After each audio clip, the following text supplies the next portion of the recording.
자, 322페이지 뭐가 나와요? 비하제보, 우리가 흔히 얘기하는 오동작이라는 거. 종류가 있어요. 비하제보, 폴스 아람이라고 그러죠. 일가성 비하제보, 뉴슨스 아람이라고 그러는데 이 둘의 큰 차이는 뭘까요? 공통은 뭐예요? 비하제보가 공통이고요. 차이는요. 예, 계속 그리고 일괄성, 즉 단속적이죠. 금방 울리다가 안 울리는 거, 멈추는 거예요. 그래서 일가성 비하제보 순간적으로 이겠죠. 그죠? 그러면 폴스 아람은요, 연속적으로. 이 구분이 사실입니다. 자, 원인, 방지 대책 넘어가는데 이 종류도 어떻게 보면 인위적인, 기능상의, 환경적인, 유지상의, 설치상의 이게 뭐예요? 종류잖아요. 그죠? 그래서 뭐 인기, 환유설 이렇게 외워도 좋겠죠? 그래서 이렇게 종류 간단한 거 이런 거는요, 앞 글자 따도 쉽게 외워지는 거예요. 자, 5번에 경계구역입니다. 자, 자동화 탐지 설비의 경계구역 설정 기준을 쓰시오. 그러면 1, 2, 3, 4, 큰 2번, 큰 3번, 큰 4번 다 써야 될까요? 아니면 동그라미, 아니, 반가로 1, 2, 3, 4만 써도 될까요? 네? 반가로 1, 2, 3, 4만 써도 되죠. 자, 1번에 뭐라고 돼 있어요? 가로 1번에. 자동화 탐지 설비의 경계구역은 다음 각호의 기준에 따라 설정해야 된다. 그죠? 경계구역 설정 기준은 다음과 같다. 그죠? 아, 근데 나는 시간도 많고요. 혹시 모르니까 다 쓰겠다. 그러면 밑에 있는 가로 4번, 반가로가 아니고 가로 4번까지 다 쓰는 것도 좋겠죠? 자, 넘어갑니다. 자, 수신기 중계기 기준. 자, 325페이지입니다. 자, 7번에 중계기가 있는데요. 이거 이제 중계기가 여기에 있고 또 종합정밀점검표 밖에 보면 중계기에 대해서 검사를 하기 때문에 있잖아요. 양호 불량 체크하게끔. 그죠? 근데 이거를 잘 모르니까 막 체크하는 거예요. 무조건 동그라미. 중계기 뭐 이상 없다. 동그라미 다. 근데 현장에는 집합형 중계기예요? 분산형 중계기예요? 누가 집합형이래요? 현장에는 분산형이에요. 예. 집합형은 거의 없어요. 예. 저도 이때까지 집합형 중계기를 현장에서 한 번도 본 적이 없어요. 물론 있을 수는 있어요. 근데 대부분 뭐라고요? 분산형 중계기예요. 근데 동그라미가 치는 데가 딱 3개가 있어요. 3개 다 동그라미예요. 왜? 중계기 이상 없다고. 자, 한번 봐요. 1번. 수신기에서 직접 감지기 회로에 도통시험을 행하지 아니하는 것에 있어서는 수신기와 감지기 사이에 설치할 것. 자, 수신기와 감지기 사이에 중계기 설치됐어요? 안 됐어요? 네? 있죠. 근데 한번 잘 생각. 수신기에서 직접 감지기 회로에 도통시험을 행하지 아니하는 것이 뭐예요? 수신기에서 직접 감지기 회로에 도통시험을 안 해요.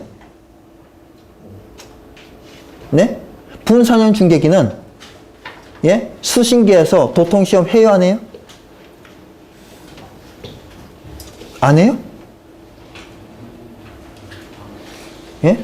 분산형 중계기는 수신기에서 도통시험 합니다. 집합형은요, 어디에 도통시험 기능이 있는가 하면요, 집합형 중계기에 도통시험, 작동시험 기능이 있어요. 자, 그러면 이게 수신기에서 직접 감지기 회로에 도통시험을 행하지 아니하는 것에 있어서는 수신기와 감지기 사이에 설치할 것. 그죠? 이거는 뭐에 대한 기준이에요? 집합형에 대한 기준이에요. 자세히 보면요. 두 번째, 조작 및 점검에 편리하고 화재 및 침수 등의 재해로 인한 피해를 받을 우려가 없는 장소. 이거는 집합형, 분산형 모두죠. 맞아요? 자, 3번에 수신기에 따라 감시되지 아니하는 배선을 통하여 수신기에 따라 감시되지 아니하는 배선을 통하여 전력을 공급받는 거. 수신기에서 전력이 공급이 안 돼요. 분전반에서 다이렉트로 간다고요. 이게 예, 분산형이에요, 집합형이에요? 이것도 집합형이에요. 그래서 이런 거를 알고 나중에 동그라미를 쳤으면 좋겠어요. 자, 8번에 감지기입니다. 자, 326페이지예요. 4m 미만, 4m 이상, 8m 이상, 15m 이상, 20m 이상 이렇게 나오는데 여러분이 여기에서 출제를 하면 몇 미터를 출제하고 싶어요? 8m에서 15m. 예, 8m에서 15m 한 분. 15m, 20m 낼 수도 있겠죠. 근데 4m 미만, 8m 미만 이런 거 내겠어요? 만일에 내면요, 아는 감지기 다 쓰면 10중 8구 맞잖아요. 그죠? 그래서 여기에서 중요한 건 어디라고요? 요 뒤쪽 암이라고 써 있죠? 자, 넘어갑니다.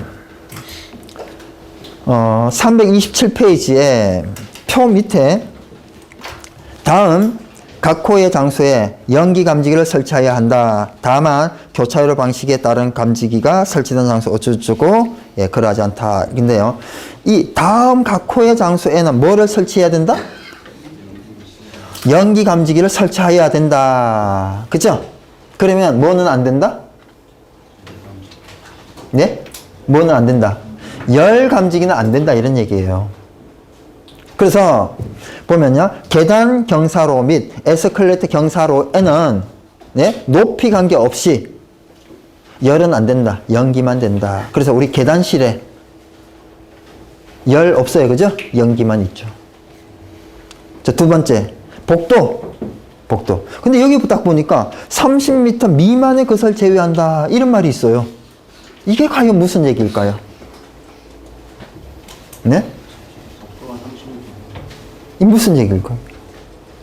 예, 일단은 30m가 넘으면 열이 된다 안 된다? 안 된다. 30m가 넘으면 열이 안 된다. 30m 넘으면 반드시 뭐만 설치해야 된다? 연기만 설치해야 된다. 그렇지만 30m 미만일 때는 뭐도 된다? 열도 된다. 뭐도 된다 또? 연기도 된다. 30m 미만일 때는 열, 연기 다 되고요. 30m가 넘으면 연기만 된다. 네, 그 해석이 맞아요. 근데 이것도 해석하기가 상당히 어렵습니다. 자, 감지기의 기준들이 쭉 나옵니다. 그죠? 다음 페이지에 표도 나오고요. 아, 넘어가기 전에 하나만 보고 가죠. 이게 진짜 현장에서 잘못된 거예요. 327페이지. 1번 있죠, 1번. 가로 1번, 반가로. 그죠? 감지기는 실내로의 공기 유입구로부터 몇 미터? 1.5m 이상 떨어진 위치에 설치할 거. 이거 현장에서 조사해 보면요. 예? 잘못된 데 진짜 많아요. 공기 유입구로부터 왜 이걸 띄우라고 했어요? 공기가 들어오면요. 감지돼야 안 돼요? 안 되기 때문이에요. 설치 하나만 하나예요. 근데 이거 하는 거 점검이 좀 어려워요. 이거 점검하려면 어떻게 해야 돼요? 네? 팬 가동하고 점검해야 되거든. 그 지금 가동 중이다 그러면 뭐 쉬운데, 그죠? 어디가 바람이 나오고 어디가 들어가는지. 만일에 그렇지 않다라고 한다면 도면 보고요. 이게 급배기구를 확인해야 돼요. 그죠? 도면 보고. 아, 이게 급기구구나? 이게 배기구구나? 급기구로부터 배기구는 아니에요. 배기구는 오히려 근처에 설치하는 게 좋아요. 근데 저는 이제 왜 이게 잘못된 게 많이 보는가 하면요. 일단은 지하철 있잖아요. 지하철 가보다 보면 기분 나쁘죠. 가끔 이렇게 막 가는데 위에서 갑자기 휙 바람이 나오는 거예요. 딱 보면 공기 유입구가 있어요. 딱 치다 보면 그 옆에 감지기가 있어요. 야, 이거 누가 설치했어요? 이렇게 1m 밖에 안 떨어져 있는. 자, 또 하나요. 아파트에 시스템 에어컨 하죠. 사무실도 마찬가지고 가게도 마찬가지예요. 그죠? 시스템 에어컨에 바람 나와요, 안 나와요? 바람 나오고 있을 때 감지될까요, 안 될까요? 안 됩니다. 그쵸? 그런 것들도 여기의 기준이 애매모호할 수는 있겠지만 그건 우리가 판단을 하는 거예요. 자, 328페이지에 공기관시 차동식 분포형 감지기. 그죠? 기준이 쭉 나오죠. 6개. 뭐 출제 가능성이 이런 것도 높아요. 그죠? 넘어갑니다. 그리고 329페이지에 연기감지기. 연기감지기는 참 기준이 복잡해요. 설치가 아주 다양하기 때문에 거실에도 설치하죠. 복도에도 설치하죠. 계단에도 설치하죠. 그죠? 그래서 면적당, 길이당, 높이당 이렇게 기준이 복잡해요. 자, 330페이지인데요. 자, 여기에 보니까 연기감지기를 몇 미터마다 설치해요? 처음에 15미터? 그죠? 절반 이격하잖아요. 그 다음에는요, 30미터. 그죠? 하물며 연기감지기도 이렇게 설치하는데, 그죠? 예, 저번에 뭐 할 때요? 측벽형 할 때 얘기를 했었죠. 우리가 도로 터널만 싫어한다고. 예, 어디 책 보면요, 도로 터널은 반드시 처음부터 50m를 띄워도 된다. 이렇게 막, 제가 속이 다 타들어갑니다. 오히려 저는 어떻게 얘기를 했어요? 기준이 없으니까, 예, 출구와 입구에 무조건 한 개씩 설치하고 걸어부터 이랬으면 좋겠다. 여러분도 좀 이해는 하잖아요. 설명을 들으니까. 이를테면, 예, 터널 입구로부터, 예, 15m 지점에 불이 났어요. 그러면 그 안에 들어가서 불 끌 거예요? 죽으려고? 절대 들어가면 안 된다고요. 그죠? 예, 터널 바깥쪽에서 끄다가 더 확산이 되면요, 피난을 해야죠. 그래서 출구와 입구에 있어야 되는 거예요. 강해졌으면 좋겠어요. 자, 12번에 기준을 쓰시오. 그죠? 무슨 기준이요? 정원식 감지, 선형 감지기. 14회 기출됐죠? 그죠? 그 다음에 불꽃 감지기 기준을 쓰시오. 12회 때 기출이 됐죠? 그죠? 감지기의 기준을 쓰시오. 이거는 잘 기출이 되는 문제예요. 그래서 암자가 많죠? 자, 감지기 설치 제외 장소. 이것도 언젠가는 출제가 되지 않겠냐 이런 생각이 들고요. 넘어가죠. 자, 334페이지요. 334페이지에 음향장치 및 시각정보장치예요. 그죠?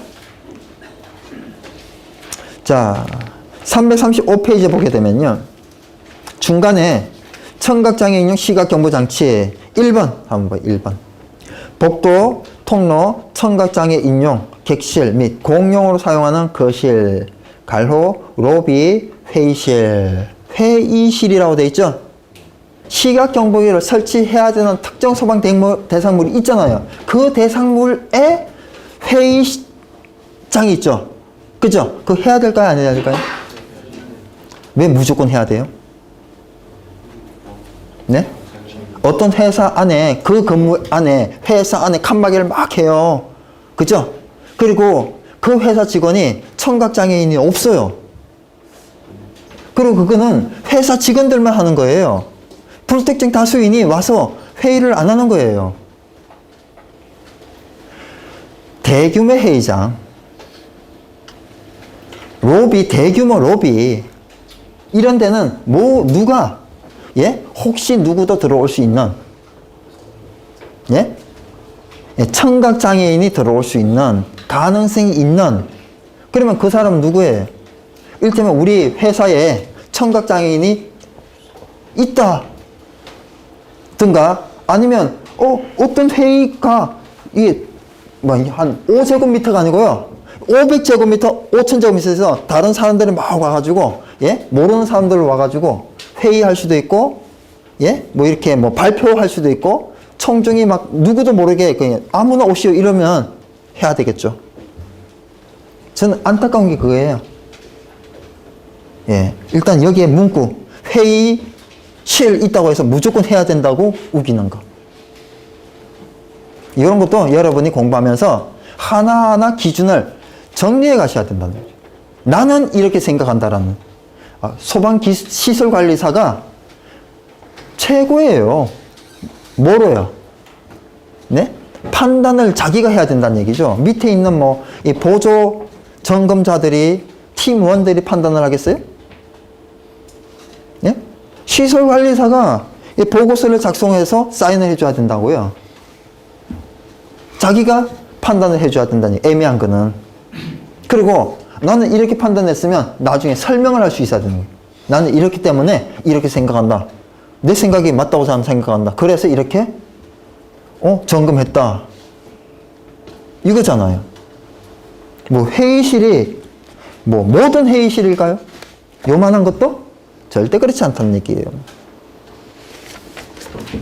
그래서 원 취지가 뭐냐 이거죠. 청각장애인이 회의 장소에 들어와서 회의하다가 불났다는 거죠. 그죠? 그런 거를 원한을 생각해 봐야 되는 거예요. 어떤 돈을 들이고 시설을 했으면 무슨 기능이 있어야 되고 이득이 있어야 되는데, 즉 우리는 보편적으로 그런 얘기하죠. 가성비라고. 그쵸? 넘어갑니다. 발신기, 전원, 배선. 네. 337페이지입니다. 337페이지예요. 자, 배선을 보게 되면요. 배선. 자, 1번은 전원회로 배선이에요. 전원회로 배선은 잘 합니다. 자, 문제는 감지기 회로의 배선이에요. 자, 2번 보죠. 2번. 감지기 상호간 또는 감지기에서 수신기까지의 감지기 회로의 배선은 1번. 아날로그식, 다시노식 감지기나 R형 수신기용으로 사용되는 것은 무슨 선? 실드선. 전파의 방해를 방지할 수 있는 차폐선이에요. 자, 두 번째, 나번이죠. 감옥 외에 일반 배선을 사용할 때는 실드선이 아니에요. 일반 배선을 이게 되게 많죠. 뭐 해야 돼요? 내화 배선 또는 내열 배선으로 하여금 어디의 기준에 의한? 옥내편에 있는. 자, 그래서 자, 여기에 FR8이나 FR3를 하질 않아요. 왜요? 비싸다고. 그럼 하면요. 전선가 필요 없어요. 근데 FR8이나 FR3, 즉 내화나 내열 전선이 아니면요. 전선관 안에 넣어야죠. 어쨌든 이런 걸 쭉 보게 되면요. 우리가 감지기 상호간 또는 감지기에서 수신기 간의 배선은 어떻게 해야지 되는지, 그죠? 정확하게 나와 있어요. 자, 넘어갑니다. 자, 338페이지 표가 있고 339페이지 표가 있고 계속 표가 있는데 이 표는 시험에 참 잘 나온 표예요. 근데 공부는 어렵죠. 즉 암기가 어렵다고요. 자, 제가 무슨 얘기를 했어요? 별표는 참 잘 나온다. 또 제자 들어가는 거는 참 잘 나온다. 그죠? 잘 한번 생각해 보세요. 그리고 기출문제를 한번 쭉 보세요. 진짜 많이 나왔어요. 별표 진짜 많이 나오고요. 제자 들어가는 거 진짜 많이 나왔어요. 그래서 잘 나오는 그룹들은 있어요. 근데 그게 뭐 계속 나오진 않아요. 가능성이 높을 뿐이죠. 어쨌든 우리가 공부는 합격을 하려면 어떻게 해야 될까요? 좀 어느 정도 폭넓게 해줘야 돼요. 그죠? 이것저것 좀 해주셔야 된다고요. 그렇죠? 자, 343페이지에 자동화재 속보 설비예요. 기준을 쓰시오 이럴 수도 있는데, 그죠? 예, 이거는 현장의 점검을 어떻게 해야 되나요? 자동화재 속보 설비. 일단 소방서에 전화를 해야죠. 그죠? 그리고 화재를 띄워오면 어때요? 소방서로 신호가 와야 되겠죠. 아, 여기 불 났으니까 빨리 출동하십시오. 이런 전달이 돼야 되는데, 그죠? 그런 거를 일단은 통화로 확인을 하면 되는 겁니다. 자, 넘어갑니다. 344페이지 누전 경보기. 기준을 쓰시오 하는데 이미 시험에 한번 나왔네요. 그죠? 345페이지 뭐가 나왔어요? 예, 역시 또 한 개가 딱 나왔는데, 제외가 나왔잖아요. 제외. 그죠? 제외되는 곳. 자, 이 345페이지 위에 보면 그림이 있죠. 그림. 그죠? 예, 여기에 뭐 계전기라든지 감도 절안부라든지 트랜지스터 정폭부라 이거 지워놓고 메꾸라고 그러면 기평 맞을 수 있어요? 그런 정도는 좀 준비가 돼야 되고요. 기사 시험에도 이런 건 기본으로 나오죠. 그래서 우리가 기사 때 나온 것은 좀 기억을 좀 더듬어 가지고요. 이런 게 나왔구나. 지나가는 길에 한번 보고 가고 그런 것들도 좀 필요합니다. 우리가 알게 모르게 출제위원들이 기사 공부를 했을까요? 안 했을까요? 했겠죠. 누군가는 했어요. 그죠? 그러니까 그 사람들도 기사에 뭐가 나왔었지라는 게 머릿속에 좀 정확하진 않지만 어셈플에 있다는 얘기예요. 그러다가 이거 그래 요걸 좀 병행해 가지고 시험에 내보자 이러지 기사 문제를 가지고 똑같이 내지는 않아요.